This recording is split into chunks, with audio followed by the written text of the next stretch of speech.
Parabéns ao professor Yuri e a todos os organizadores da comissão por esse evento que toca em temas tão importantes, tão fundamentais, que haja essa possibilidade de diálogo, e só esse tempo em que estamos ouvindo essas três falas já indicam por si só o quanto é bom ouvir diferentes perspectivas sobre problemas que se cruzam, né, que apontam para questões que se tornaram urgentes, né, e de uma atualidade gritante. No caso, eu vou falar a partir do ponto de vista da literatura, que, de certo modo, trata com essas questões fundamente, e há algum tempo eu poderia dizer que, de certo modo, vislumbrando dificuldades e problemas que foram enunciados por Carlos Drummond de Andrade, por exemplo, pelo menos desde os anos de 1950, e tocando diretamente na sua relação com a Companhia Vale do Rio Doce, criada em 1942, como disse o Wagner, para explorar o Pico de Itabira, o Pico do Cauê em Itabira, né? E isto se deu, quando isso aconteceu, isso já vinha de uma longa história que remontava ao início do século XX, quando um congresso de geologia, na altura de 1910, em Estocolmo, apresentou as jazidas brasileiras, as jazidas de ferro em Minas Gerais, como sendo de altíssimo teor ferrífero em grande quantidade. Isso mobilizou empresas inglesas, americanas, alemãs, francesas, que correram ao chamado quadrilátero ferrífero, isso é essa região de Minas, e compraram, arremataram a baixíssimo preço terras que ficaram, vamos dizer, à disposição da exploração desde então. E foi em 1911, já existia em Itabira uma empresa, quer dizer, sediada, na verdade, uma empresa internacional, inglesa e americana, chamada Itabira Iron Ore Company, que já estava pronta a explorar e exportar minério de ferro bruto de Itabira. A essa altura, Carlos Drummond de Andrade tinha de 7 a 8 anos. Podemos dizer que ele cresceu com este sentimento do mundo, para usar uma expressão que é dele mesmo, do famoso livro, né? Um poeta que nasceu nessa cidadezinha qualquer, como diz um poema dele, onde parece que nada acontece. O poema é sobre a lentidão do mundo provinciano, e arrematado por aquele famoso verso: "Eita vida besta, meu Deus", mas com esta, digamos, contradição, que Itabira, por outro lado, não era absolutamente uma cidadezinha qualquer, na medida em que era uma cidade que estava no olho guloso do mundo desde o início do século. Portanto, ele cresceu numa cidade que esperava que algo fosse acontecer, e esta expectativa oscilava, pode-se dizer, porque a gente rastreia nos poemas e nas crônicas, entre a expectativa de uma riqueza extraordinária que o progresso traria, mas, por outro lado, entre a expectativa de uma catástrofe, de algo inominável que também aconteceria nesse lugar, muito pequeno, mas marcado sempre, na visão do Drummond, por rasgos de enormidade. Quer dizer, ali, de todo modo, essa pequena cidade estava no sopé de um colosso mineral que é a paisagem ancestral do lugar, e que ao pé da qual, a sombra da qual a cidade cresceu. Então, o primeiro poema do Drummond sobre Itabira, no seu primeiro livro chamado Alguma Poesia, livro de 1930, poema de 1926, começava com esse verso: "Cada um de nós tem seu pedaço no Pico do Cauê". E, portanto, a ideia de que aquela comunidade compartilha aquele valor como algo que é como se fosse propriedade de cada um, mas como se, na verdade, cada um estivesse empenhado no destino do Pico do Cauê. E é sob a égide desse símbolo que ele diz que é talvez a primeira imagem do seu inconsciente, a imagem dessa montanha em torno da qual o espaço se organizava, é desse lugar que, vamos dizer, se desenvolve a sua imaginação lírica. A casa de infância, a casa da oligarquia local, ele é descendente de uma tradição de mandões mineiros, vive com muito drama íntimo e culpa a sua origem de classe, mas ela que marca a topografia do lugar de origem, da onde se desenvolve a sua,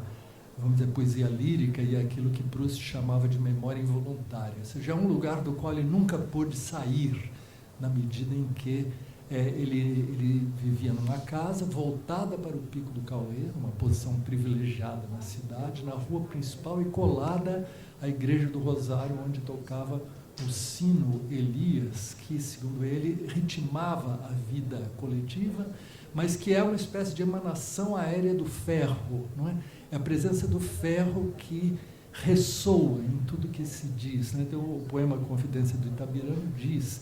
que aquela cidade tem 90% de ferro nas calçadas e 80% de ferro nas almas. Ou seja, ela vamos dizer, o continente material e imaterial dos viventes. O ferro está presente em tudo. Nesse mesmo poema Itabira se diz: as ferraduras batem no chão como sinos. Né? E é nesse poema que ele, ao mesmo tempo captando esse mundo local, a sombra do Cauê, ele fala: os ingleses compram a mina. E o último verso enigmático diz: só na porta da venda Tutu Caramujo cisma na derrota incomparável. E é impressionante que quando a gente lê esse poema, é como se todos os elementos da história que se desdobra de lá até aqui estão contidos, estão simplesmente encapsulados ali. Todas, vamos dizer, aquela memória tradicional, aquele compartilhamento da paisagem, ao mesmo tempo esta vivência do ferro, a chegada de uma outra agência econômica que sinaliza uma tomada do território por esses interesses, né, que aqui estavam desde lá, e esse Tutu Caramujo, figura enigmática que como o anjo benjaminiano da história, né, ele está ali portando o destino daquela comunidade, de certo modo, olhando o passado e o futuro e aquele vento catastrófico que passará por ali. Né? Então, tudo isso, na verdade, é próprio da poesia, que ela, vamos dizer, alimente e se realimente dos acontecimentos, porque o tempo faz com que a gente leia na poesia coisas que já estavam lá e que pareciam não evidentes, mas que estão latentes, de certo modo. Podemos dizer que toda essa história está latente neste pequeno poema. E ele marca essa extraordinária coincidência, né? Como mostrou Wagner, a Companhia Vale do Rio Doce tem um papel fundamental na história,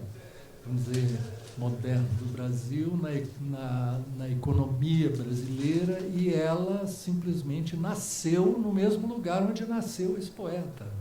O poeta nasceu de frente para o crime, pode-se dizer, usando a expressão da canção de João Bosco e Aldir Blanc, quer dizer, ele testemunhou esta passagem, mesmo que ele não morasse mais em Itabira, mas ele acompanhou vivamente, profundamente, os acontecimentos que se davam ali. E, a partir da instalação da Companhia Vale do Rio Doce, aliás, desculpe, houve todo um período em que, nos anos 10, 20 e 30, que Itabira foi o epicentro litigioso de duas correntes que disputavam o destino da mineração no Brasil. Aqueles que defendiam a livre exportação do minério bruto e aqueles que defendiam que a extração teria que necessariamente ser articulada com um projeto de siderurgia nacional. Razão pela qual, no poema Confidência do Itabirano, quando ele dá o depoimento no livro Sentimento do Mundo, ele praticamente apresenta Itabira ao Brasil, né? E ele diz que as prendas de Itabira, ele coloca entre elas o São Benedito de Alfredo Duval, um artesão local, né, que estão na sala dele, as relíquias, as prendas de Itabira que ele oferece ao Brasil. Está o couro de anta no sofá, que na verdade é um testemunho do Vale do Rio Doce, que é do Rio Doce, desse bioma, né? Como se vê num extraordinário poema chamado A Anta, que ela mergulha como uma gravura desbotada no Rio Doce, né? Então, essas duas prendas estão junto com uma outra, que é esta pedra de ferro, futuro aço do Brasil. Quando ele escreve isso, em 1939, na verdade, ele estava se alinhando na aposta daqueles que vinculavam a mineração a um projeto nacional, ou seja, aquilo tinha que beneficiar o Brasil, né? E é nessa discussão, portanto, que o poema se inclui cifradamente. No entanto, quando a obra dele é editada em 1948, reunida até a obra até então, esse verso desapareceu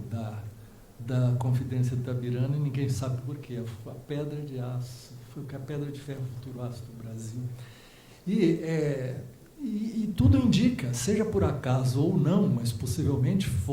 ele retirou do poema, e por algum tempo as várias edições não tinham esse verso, mas é porque àquela altura, claramente, aquela pedra de ferro de Itabirana não era o futuro aço do Brasil, que tinha vingado através da Companhia do Rio Doce, que foi constituída por um acordo, pelos chamados Acordos de Washington, durante a guerra, em que o governo Vargas habilmente acertou com ingleses e americanos, no esforço de guerra, um acordo que fazia com que empréstimos poupudos permitissem a criação dessa plataforma extrativa exportadora, que foi a Vale do Rio Doce, criada então para isso, e em troca de vários, vamos dizer, de mercadorias necessárias em período de guerra, em especial o minério de ferro a baixo preço para a indústria bélica em período de guerra. Então, o sono rancoroso dos minérios, para usar uma expressão do Drummond no extraordinário poema Máquina do Mundo, foi acordado para ir à guerra, né? É extraordinário que, ao mesmo tempo, Drummond foi o grande poeta da guerra, por uma espécie de sincronia misteriosa, que, afinal, Itabira está vinculada ao modo pelo qual o Brasil entrou na guerra e pelo modo como, em suma, ela se posicionava neste quadro mundial. Portanto, ela, nesse acordo, o que o capital in natura com o qual o Brasil entrava era o Pico do Cauê, era o que tinha, afinal, o que era a contrapartida oferecida por excelência neste acordo de guerra. E a companhia, portanto, se instalou nesse período e depois, no pós-guerra, ela se abre no final dos anos 40 e a partir dos 50 para o mercado internacional, e aí ela cresce vultosamente, ela se torna essa companhia cuja situação na mineração brasileira e mundial o Wagner mostrou tão bem. Então, o que acontece, o testemunho do Drummond é o seguinte: nos anos 40, portanto, a companhia não correspondia àquele desígnio, não é, daqueles que, em suma, queriam que ela... E também quero dizer, me impressiona que, ao mostrar o quanto a Vale é representante de interesses estrangeiros, o quanto que, na verdade, aquela luta, afinal de contas, mesmo com a criação de uma companhia estatal brasileira, ela resulta naquilo que, desde a Itabira Iron Ore Company, se buscava, né? Então, é uma vitória tremenda, insurdina do capital internacional. E o que eu quero acrescentar aqui apenas, então, para a nossa conversa, é que Drummond percebeu o quanto esse crescimento da Vale se fazia às custas do lugar, da paisagem, dos habitantes, da vida nos locais em que a mineração se dava. E, nos anos 50, ele escreveu dezenas de artigos no Correio da Manhã e no Jornal do Brasil. A partir dos anos 50, ele fez campanha contra a Vale, contra o modo como procedia a Companhia Vale do Rio Doce, mostrando minuciosamente, obsessivamente, o quanto aquela extraordinária acumulação se fazia a despeito das consequências nefastas que aquilo ia produzindo. E, a certa altura, ele diz que a mineração é uma indústria ladra, que ela vai cavucando e tirando, produzindo buracos e sempre indo para outros lugares onde ela... E que esse arco da exploração, ele se completaria com o tempo, deixando um rastro de, vamos dizer, de malefícios, né? que é o destino, o modo como a coisa se dá, se não se atentar para esta relação que ela tem, que ela, ele dizia, administrada de fora de Itabira, de longe,